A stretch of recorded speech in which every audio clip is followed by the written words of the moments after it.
আসসালামু আলাইকুম। আমার ছোট বোনের জন্মদিন ছিল, তাই মা আজকে বিরিয়ানি রান্না করবে। তো চলুন দেখে আসি মা কিভাবে বিরিয়ানি রান্না করে।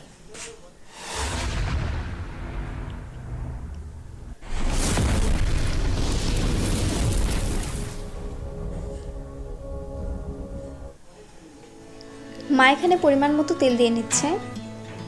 তেল দেওয়ার পরে তেলটাকে কিছুক্ষণ তাপে রাখতে হবে যাতে তেলটা গরম হয়ে যায়। তারপরে তেলটা গরম হওয়ার পরে পেঁয়াজ ছেড়ে দিতে হবে।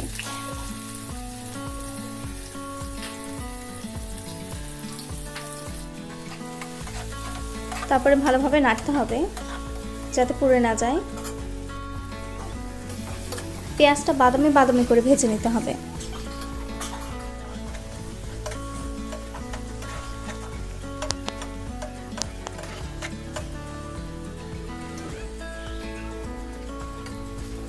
মা এখানে ভালোভাবে নেড়ে নিচ্ছিল, আপনারাও ভালোভাবে নাড়বেন যাতে নিচে লেগে না যায়। পেঁয়াজ বাদামি কালার হয়ে গেছে, এখন মশলা দিয়ে দিতে হবে। এখানে আদা রসুন জিরা মশলা দিয়ে দেওয়া হচ্ছে, পরিমাণ মতো লবণ। এখন ভালোভাবে নাড়তে হবে। কিছু গোটা কাঁচামরিচ দিয়ে দেওয়া হলো। তারপরে ভালোভাবে নেড়ে নিতে হবে।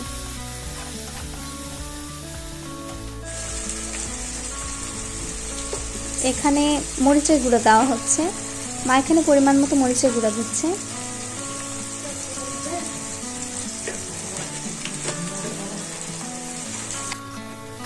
তারপর আবার পুনরায় ভালোভাবে নেড়ে নিতে হবে। মশলা লেগে যাচ্ছে, তাই মা একটু পানি দিয়ে দিল যাতে মশলা নিচে লেগে না যায়। তারপরে ভালোভাবে মশলাটাকে কষিয়ে নিতে হবে যাতে মশলার কাঁচা গন্ধটা না থাকে। এখানে মা যে বিরিয়ানি রান্নার প্রয়োজনীয় মশলা দারুচিনি, সাদা মশলা, কালো মশলা আর তেজপাতা এগুলো দিয়ে নিল। আবার একটু সামান্য পানি দিয়ে নেড়ে চেড়ে এখন ঢেকে দেবে। কিছুক্ষণ আপনারা ওয়েট করবেন যতক্ষণ না পর্যন্ত বলকের মতো চলে আসছে। যখন কষানোর পরে উপরে দেখবেন তেল ভাসছে, তখন বুঝবেন যে আপনার কষানো হয়ে গেছে। মা এখানে ভালোভাবে কষিয়ে নিচ্ছিল যাতে মশলা কাঁচা গন্ধটা না থাকে।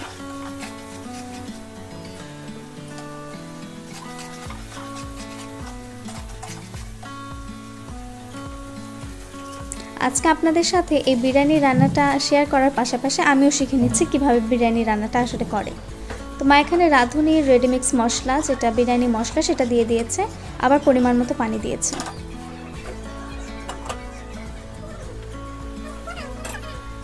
আবার ঢেকে দিয়েছিল, বলক এসেছে। এখন মাংস ছেড়ে দিতে হবে। মা এখানে মাংস ছেড়ে দিচ্ছে। আজকের এই বিরিয়ানিটা গরুর মাংস দিয়ে রান্না করা হবে। ভালোভাবে নেড়ে চেড়ে আবার ঢেকে দিতে হবে। মাংস সিদ্ধ হওয়ার জন্য আবার ঢেকে দিতে হবে। তারপরে কিছুক্ষণ ওয়েট করতে হবে। 10 মিনিট পরে এরকম বলক এসেছিল। তো তারপরে এইভাবে আবার নেড়ে দিতে হবে।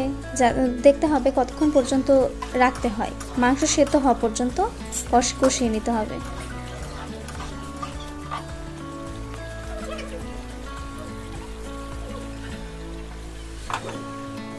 মাংস এখানে সিদ্ধ হয়ে গেছে। এখন বিরিয়ানি রান্নার মূল প্রসেসটা আসলে শুরু। এখানে পরিমাণ মতো তেল দিয়ে দিতে হবে। তারপর তেলটা ওদিকে গরম হতে থাক, আমি এদিকে আপনাদের চালটা একটু দেখাই কত পরিমাণ, মানে কতটুকু চাল আছে। তো তেল এখানে গরম হয়ে যাচ্ছে। এখন মা পেঁয়াজ দিয়ে দিচ্ছে পরিমাণ মতো। বেশি পেঁয়াজ দিতে হবে না, কারণ আমরা মাংসের ভিতরে অনেক পেঁয়াজ দিয়ে দিয়েছিলাম, যে কারণে এখানে পেঁয়াজ অনেক কম দিলেও কোনো সমস্যা নেই। ভালোভাবে নেড়ে নিতে হবে।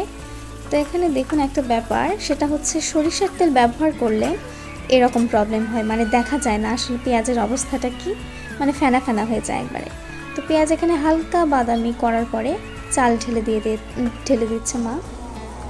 তারপরে আবার 4টা গোটা কাঁচামরিচ দিয়ে দিল। এখন আবার নেড়ে নিতে হবে। এই চালটা ভালোভাবে কষাতে হবে। এখানে পরিমাণ মতো মা লবণ দিয়ে দিল।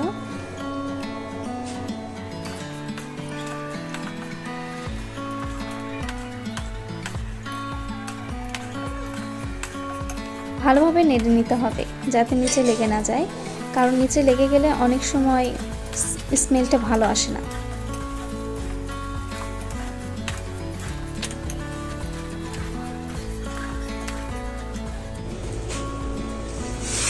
ভালোভাবে চালটা কষিয়ে নেওয়ার পরে এরকম গরম পানি ঢেলে দিতে হবে।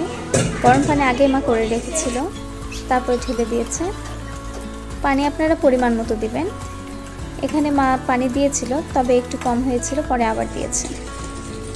এই যে মা আবার একটু পানি দিয়ে দিচ্ছে।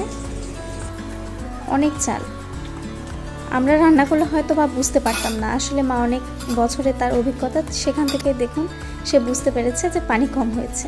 তো এখানে রান্না করা যে গরুর মাংসটা ছিল সেটা চালের ভিতর দিয়ে দেওয়া হলো। এখন ভালোভাবে নেড়েচেড়ে নিতে হবে, তারপর আবার ঢেকে দিতে হবে। ভালোভাবে নিয়ে নিতে হবে সব জায়গায়, যাতে মশলাগুলো চলে যায়। আবার মা পরিমাণ মতো লবণ দিয়ে নিচ্ছে। আপনারা লবণ চেক করে নেবেন, যদি কম হয় আবার দিয়ে নেবেন, আর যদি ঠিক হয়ে যায় তাহলে আর দেওয়ার দরকার নেই। এই যে মা এখন ঢেকে দিলে, এখন কিছুক্ষণ ওয়েট করতে হবে বলক আসা পর্যন্ত।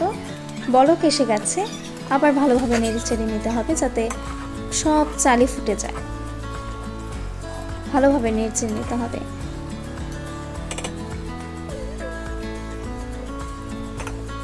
এরকম লো মিডিয়ামে রাখবেন, আস্তে আস্তে চালটা ফুটে যাবে।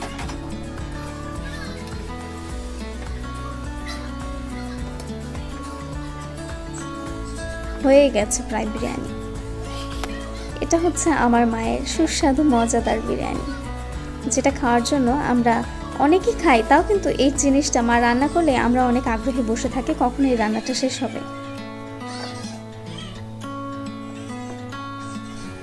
মার হাতে জাদু আছে বলা যেতে পারে। তো বিরিয়ানি প্রায় হয়ে গেছে, এখন এই যে প্লেটে ঢেলে নিয়ে আমি খাওয়ার জন্য বসে আছি। অনেক সুন্দর হয়েছে বিরিয়ানিটা, আপনারা এভাবে রান্না করে খাবেন।